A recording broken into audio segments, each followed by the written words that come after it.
home. To be fair, it hasn't.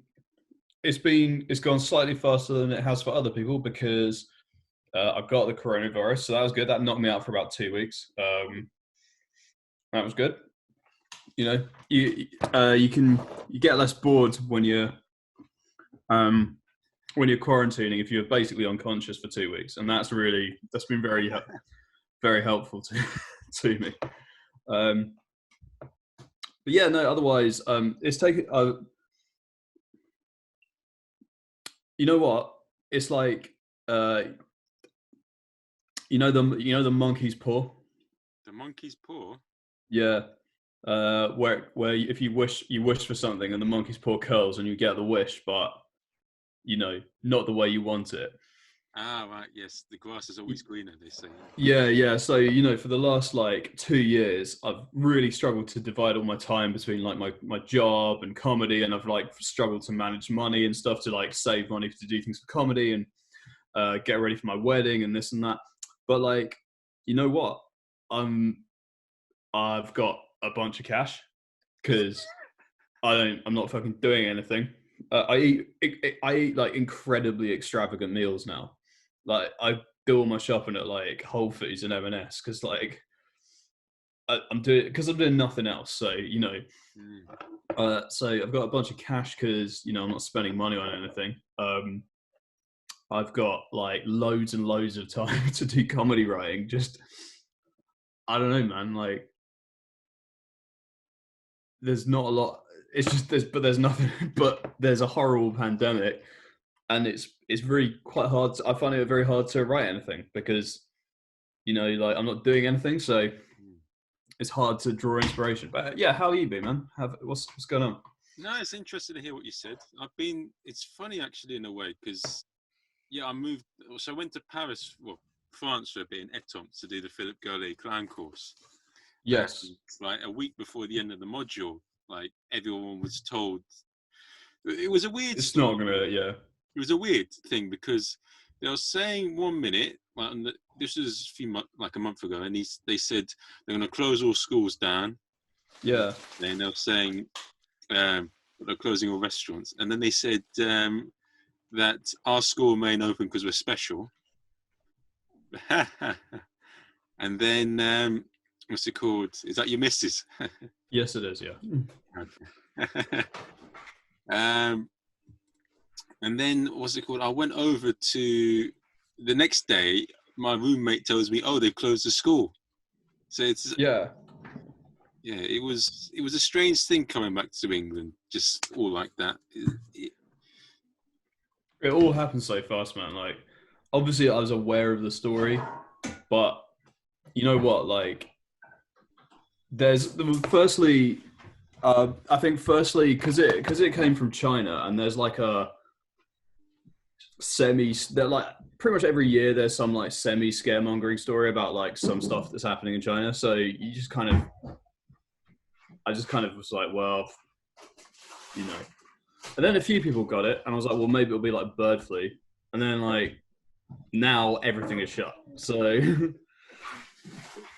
what happened with you when you got it? What was the situation? And because you're the person I know that's second person I know that's had it.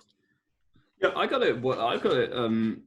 So I got it a week before we did a lockdown when everyone was doing, everyone was being encouraged to social distance, but there were no rules saying you have to do it. I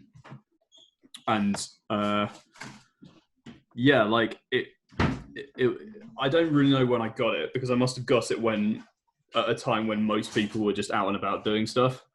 And then, to be honest, it sucks. I found it really hard to breathe.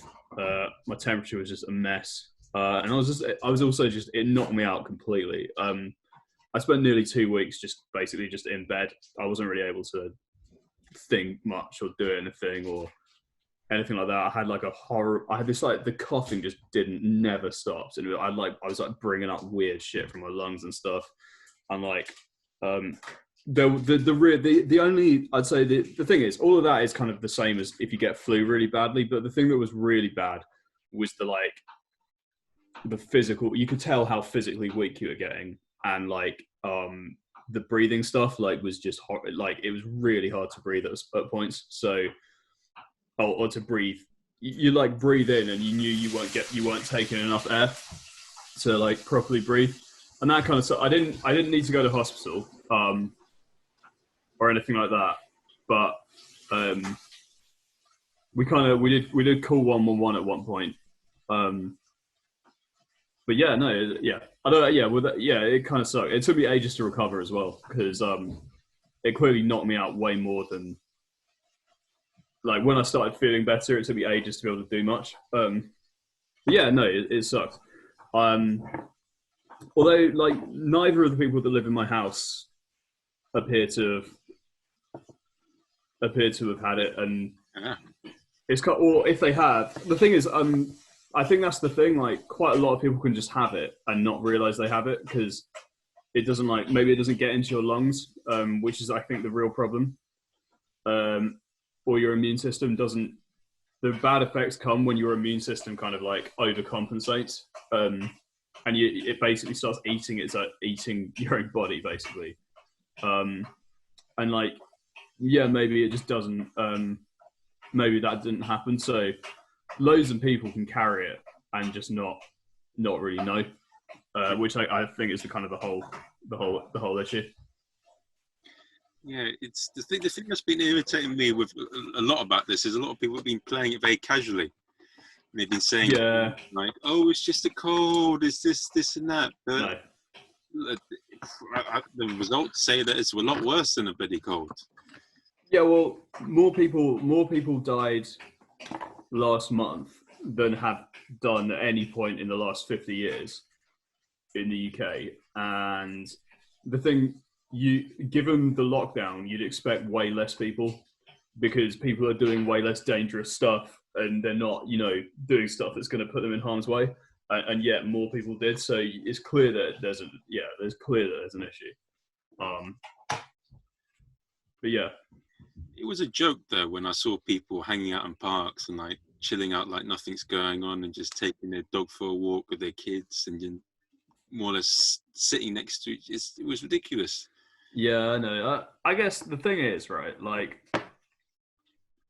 I guess the one of the problems is that we do sort of know what we need to do to deal with it, and that's lockdown for a period of time until enough people are no longer carrying it.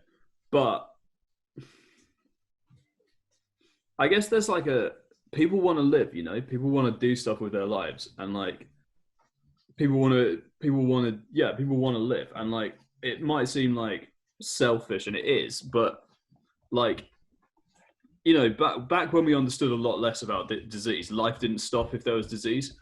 You just kind of people were a lot more accepted. I mean, most people were religious, I guess, and they kind of had a bit more of a that's just the way the world is.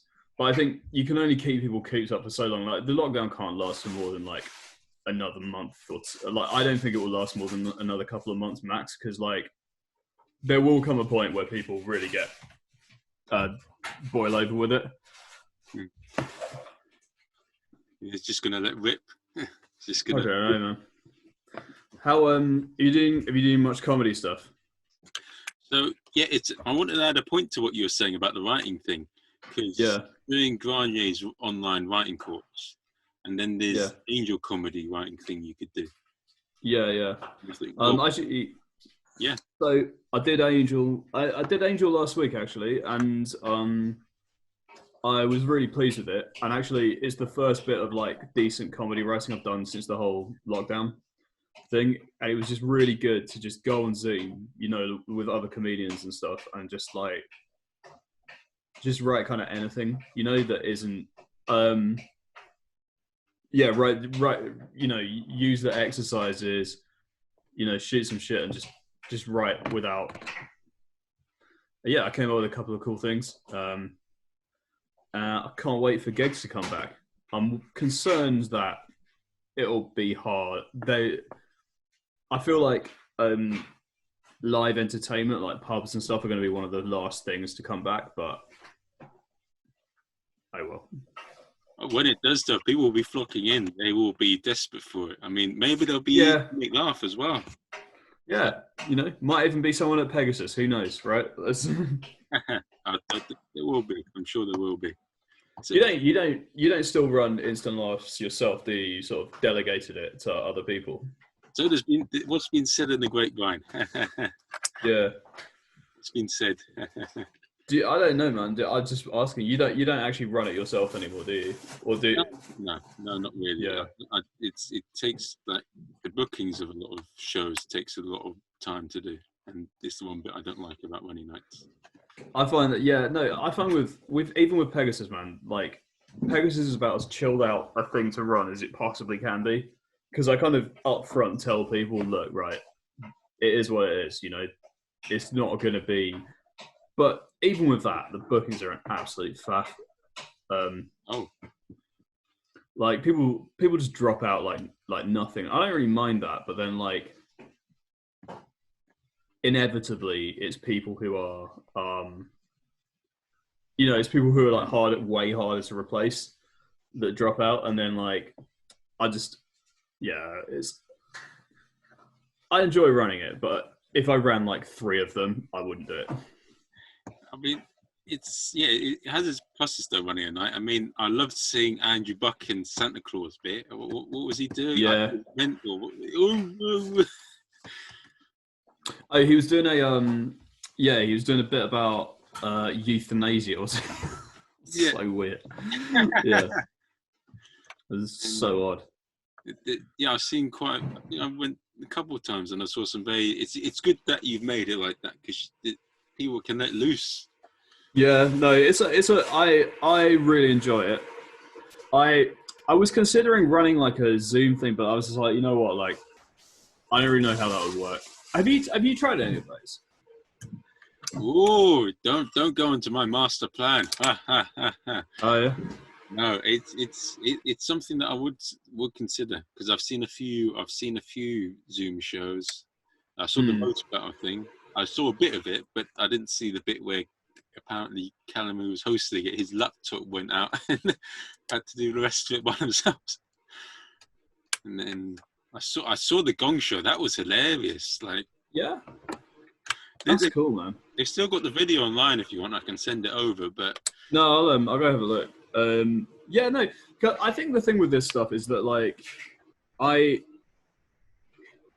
the face of it, it doesn't sound like something I'd like, but at the same time, like I also got really annoyed with people kind of, criticizing it and sniping at it. I'm like, you know what, like Zoom comedy gigs didn't exist like 6 weeks ago. 6 weeks ago, this whole Zoom comedy gig thing or whatever never existed. No one knew what it was, and no live comedian would do it anyway. But now everyone has to, and like people are just making the best of it. And obviously, some of it is going to be shit because it's brand new and no one knows what they're doing yet. But like, there will be stuff that is good, and people shouldn't. I don't think people should be having to go at people for trying to make something happen. Yeah, it's better than doing nothing. I mean, there's so much Netflix you can watch or Amazon before it gets a bit depressing. Yeah, same. Although I am starting. I'm starting a bunch of old series and stuff again. And that is. What was that, Jacob? What was that? Was that a virus? What's going on? Yeah, hang on. I think I'm just getting I think my internet's just doing some foolishness. But yeah. Have you? So I'm doing like. I'm really enjoying. I've been really enjoying. You know what? One thing that I have really enjoyed without having gigs is not because I'm not pressured into bright stuff for the schedule of gigs I have. I have been getting back into doing things that I kind of haven't done, that I sort of stopped doing, like just writing, like scripts and stories and things like that are just not related to like, like an achievement.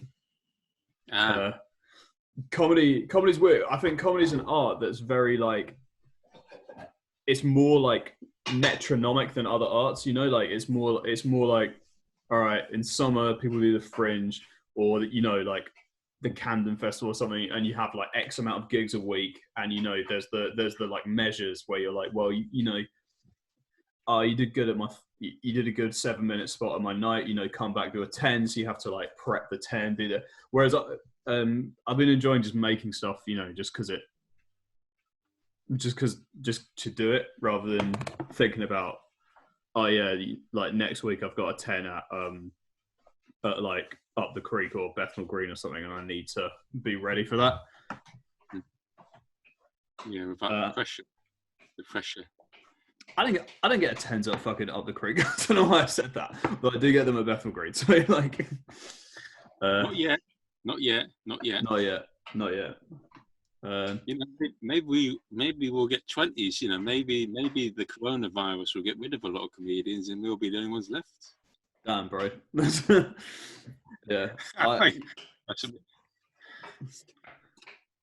Unfortunately, the the pandemic we wanted to get rid of all the comedians is Spanish flu, right? That was the good shit. Like, if you were like 20, because of the way it worked, right, it made your immune system overreact, and so the people with the toughest immune system, which is like 21 to 25-year-old men, they get they get capped first with it. So like, yeah, if we wanted a pandemic to wipe out all our competition, like Spanish flu days, those were the days. But coronavirus, I feel like there's just going to be a lot more cheesy jokes about our lockdown.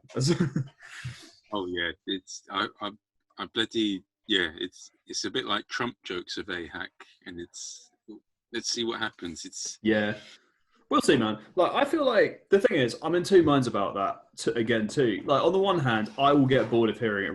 Running a night and doing a lot of gigs, I'll get bored of hearing it really fast. But on the other thing, fundamentally, it's a shared experience we all have, and so we should be turning it into, you know, if you're like, we should, like, you can't just ignore this period of life, like it just walk away like it didn't happen. Like, there needs to be, people need to express creative things.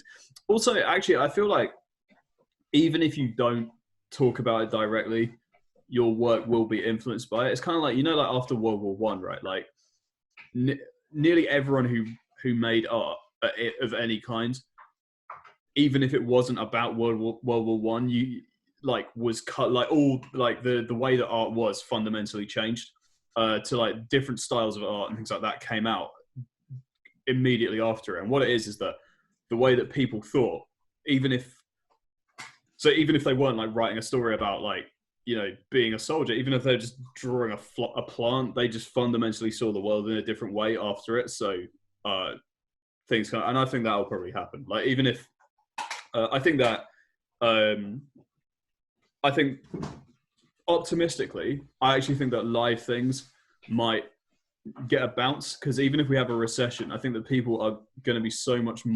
I think that people are going to value being with a person, you know, in the flesh way more, and that's, you know, optimistically, that's what I think will happen. I think, you know, the people are going to learn to become people. Some people are going to learn to get really good at social media during this. And that's really good for them, and they will be able to build their brand off that. But I also think that when it's over, people are going to really value the intimacy of like being with a person, and like experiencing things with their friends, rather than just like fucking watching stuff on YouTube all the time. Yeah, I think it'll work for about maybe 2 or 3 weeks, but then when you meet the other comedian that you can't stand for a while, you start cringing, you start going, all right, I'm with someone else now. Why the fuck do I have to see this prick on the circuit again? No, you're right, innit? Like, we're going to be grateful for it for about 2 weeks, right? Like, two weeks in, we'll just be like, no, I'll just go home. But out of choice this time. And then, yeah, you know, everyone's going to be nice to each other, kind of. Then, like, eventually, you know, it's a bit like Dumber and Dumber. Eventually, it gets a bit, and then boom, things are back to normal.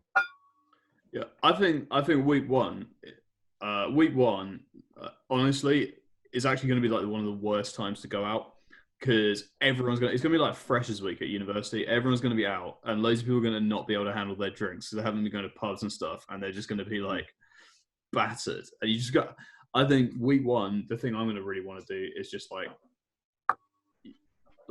see my friends and see family and stuff. Yeah. Other things can kind of come later. Yeah, I mean, like it'll be fiesta time. People are going to be drinking like there's no tomorrow. It's going to be madness. Like in Ireland, there was actually a loophole where they made all drugs legal, and maybe this could be the purge. Maybe this is the purge. Something's going to happen. It's going to be crazy. People are going to be at it like rabbits. People are going to be drinking, falling all over themselves. It's going to be, yeah. It's going to be it's going to be. Yeah, I look forward to seeing what's going to happen. Lots of material, and people will be easy to make laugh. I think it's going to be. I think it's going to be weird because I think that people are going to come back, and I think that people are going to want to laugh, and gigs are going to be there. But I think honestly, especially in the amateur circuit, a lot of people, they're not going to have forgotten how to perform, but it is going to be weird. Like people aren't going to be, obviously people will be rusty, but also people are just not. Like people are going to be in a different headspace, and I think that they're going to find it like I don't feel like if I go on stage and do my normal opener after all of this, I think it's just really like really jarring. I just think it'll be really odd to just have all of this that I've experienced and then just go on and do my like normal 5 or normal 10. I think that's just going to be would be a really odd experience. And I don't know that I'd be able to do it. I think it'd be really, I think. Having said that, the coronavirus is being a bit sort of hacky. I do feel that your personal story of having witnessed it could, if you could turn that into something funny, personal, and it's local to you. I hope so. Or the thing went like that. I mean, to be honest, I was planning on opening Pegasus by just saying, like, as I was saying before I was rudely interrupted and just kicking off, Bro, I'm going to have to nip off quite soon. I'm going to have some dinner. How sick, man. It's good to talk, though. What is that? So I'm aware that you've asked me to do this for a podcast, but when is the podcast coming out and what is it? So I'm calling it the Marvin Show after me. So after you. And I've got about 8 or 9 people that I'm talking to this week. So I've spoken to about 2 before you today. Yeah. I'll just record it all this week. And I think next week, within a couple of weeks, I'll probably upload it. Sick, man. Sounds good. Yeah. It's good to see you, Good to see you, man. It's been a while. It's good to catch up.